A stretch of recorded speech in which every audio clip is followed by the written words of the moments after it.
robotic সাৰ্জাৰী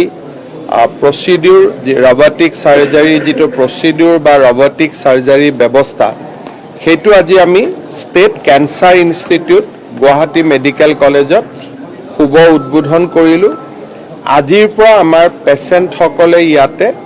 robotic সাৰ্জাৰীৰ জৰিয়তে কৰ্কট ৰোগ বা আন ৰোগৰ অস্ত্ৰোপচাৰ কৰিব পাৰিব ভাৰত চৰকাৰে আগবঢ়োৱা 15 কোটি টকাৰে এটা আত্মনিৰ্ভৰশীল ভাৰতৰ প্ৰডাক্ট SSI মন্ত্ৰ 2.0 এই মেচিনটো আজি আমি ইয়াত ইনষ্টল কৰিছো এই মেচিনটোৰ বিশেষত্ব এইটোৱে হৈছে যে ইয়াক সাৰ্জাৰী কৰোতে ডক্টৰে হাতেদি কৰাৰ প্ৰয়োজন নাই ডক্টৰ মাত্ৰ কম্পিউটাৰত বহি থাকিব কম্পিউটাৰত AR VR ৰ জৰিয়তে সাৰ্জিক্যাল যেটো প্ৰচিডিউৰ কৰিব সেই এৰিয়াটো ডাঙৰ কৰি দেখা যাব আৰু ডক্টৰে কম্পিউটাৰত বহি ৰবটটোক ইনষ্ট্ৰাকচন দি থাকিব আৰু ৰবটটোৱে অপাৰেচন কৰি গৈ থাকিব ইয়াৰ ফলত হাতেদি অপাৰেচন কৰোতে সৰু খুৰা যি ভুল হ'ব পাৰে বা বহুত শৰীৰৰ অস্ত্ৰোপচাৰ কৰোতে অংগ পতংগ ডক্টৰে খালি চকুৰে দেখা নাপায় এতিয়া ইয়াত অগমেন্টেড ৰিয়েলিটি বা আন ব্যৱস্থাৰ জৰিয়তে ইমান ম্যাগনিফাই হৈ যাব যে সৰু সৰু টুকুৰা এটা ফুটবল যেন কৰি দেখা যাব আৰু তাতে ৰবটটোৱে গৈ ধুনিয়াকৈ অস্ত্ৰোপচাৰ কৰিব পাৰিব এনে ব্যৱস্থা কলিকতা চহৰত আছে নে নাই মই নাজানো কিন্তু ডেফিনেটলি নৰ্থ ইষ্ট ইণ্ডিয়াত নাই আৰু ইষ্টাৰ্ণ ইণ্ডিয়াটো খুবেই কম হ'ব অত্যাধুনিক ব্যৱস্থা ভৱিষ্যতে ইয়াৰ নেক্সট ডেভেলপমেন্টটো হৈছে যে ডক্টৰজনে দিল্লীত বহিও একেটা কম্পিউটাৰত বহি দিল্লীৰ পৰা ৰবটটোক ইনষ্ট্ৰাকচন দি থাকিলেও ৰবটটোৱে সাৰ্জাৰী কৰি গৈ থাকিব ডক্টৰজন যে ইয়াতে বহি থাকিব লাগিব কোনো কথা নাই গতিকে যেটো কনসেপ্ট আছিল 5G 6G ওলোৱাৰ সময়ত যে আমেৰিকাৰ পৰা ডক্টৰো গুৱাহাটীত অপাৰেচন কৰিব পাৰিব তেনেকুৱা ব্যৱস্থা আমি ইয়াৰ নেক্সট ডেভেলপমেন্ট বুলি ক'ব পাৰো বৰ্তমান ডক্টৰজন ৰুমতে থাকিব কিন্তু সাৰ্জাৰী টেবুলখন দূৰত থাকিব ডক্টৰজন বহুত দূৰত থাকিব ডক্টৰজনে মাত্ৰ কম্পিউটাৰত চাব তেওঁৰ গাত তেজু নালাগে তেওঁ কেচিও লব নালাগে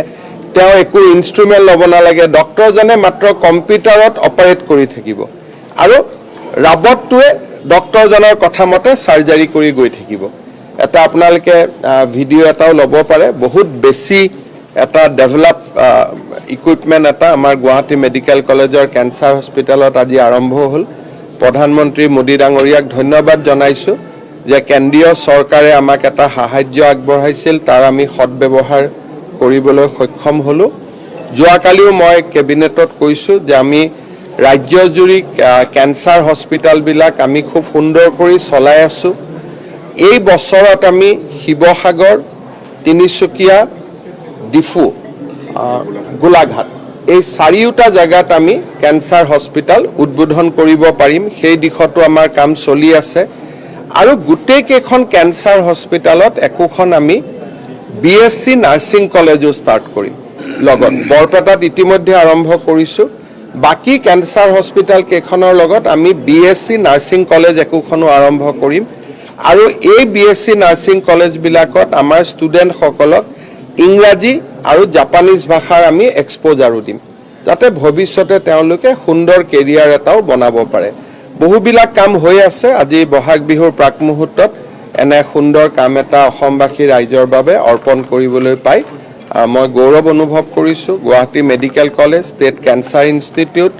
আসাম ক্যান্সাৰ কেয়াৰ ফাউণ্ডেশ্যন সকলোকে ধন্যবাদ আৰু অভিনন্দন জনাইছো খৰচটো ডিপেন্ড কৰিব কিমান ইয়াতে ফিজ ঠিক কৰে তেনেকুৱা কোনো খৰচ বুলি ইয়াত আৰু বেলেগ খৰচ বুলি একো নাই বৰঞ্চ ইন ডেজ টু কাম এতিয়া 15 কোটি টকা ইনভেস্ট কৰিছে কাৰণে খৰচটো বেছি হ'ব বেছি মানে এটা লব লাগিব কিন্তু এটা আপোনাৰ ওপৰত ডিপেন্ড কৰে নৰমাল সাৰ্জাৰী আৰু ইয়াৰ সাৰ্জাৰীৰ মাজত খৰচৰ কান মেডিসিনটো একেখিনিয়ে লাগিব পোস্ট অপাৰেটিভ মেডিসিন একেখিনিয়ে খাব লাগিব প্ৰি অপাৰেটিভ মেডিসিন একেখিনিয়ে খাব লাগিব কিন্তু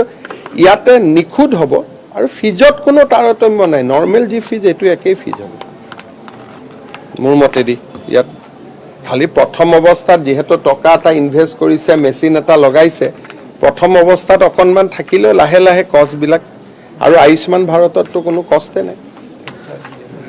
আৰু ডিসচাৰ্জটো ফটক কৰি হৈ যাব মানে পোষ্ট অপাৰেটিভ আপোনাৰ নৰ্মেল সাৰ্জাৰীত বহুত দিন থাকিব লাগে হাতেদি কৰিলে কৰবাত তেজ ওলাব কৰবাত ঘা লাগিব কৰবাত কিবা লাগিব ইয়াতে যেহেতু মেচিনে কৰিব আৰু ডাঙৰ স্কিনত কৰিব সেইকাৰণে ইয়াতে পোষ্ট অফ ৰিকভাৰী বহুত সোনকালে হৈ যাব এইটো মোৰ মতেদিতো উইথ বেংগলে প্ৰথম হ'ব লাগে কিন্তু তথাপিতো ডেটা নাথাকাকৈ ক'ব অলপ বেয়া লাগে সেইকাৰণে নৰ্থ ইষ্টৰ ভিতৰত প্ৰথম বুলিতো ক'ব পাৰিয়ে আৰু ভাৰতৰ বহুত ৰাজ্যতে এনেকুৱা প্ৰচিডিউৰ ডেফিনেটলি নাই আৰু ইয়াৰ লগতে আমি শিলচৰ মেডিকেল কলেজ আৰু ডিব্ৰুগড় মেডিকেল কলেজতো দুটা ৰবটিক সাৰ্জাৰী ইউনিট আমি এইটো বছৰৰ ভিতৰতে স্থাপন কৰিম আজি জিএমচিত হ'ল এই বছৰৰ ভিতৰতে আমি সেম মেচিন ডিব্ৰুগড় আৰু শিলচৰতো আমি ইন্ট্ৰোডিউস কৰিম ঠিক আছে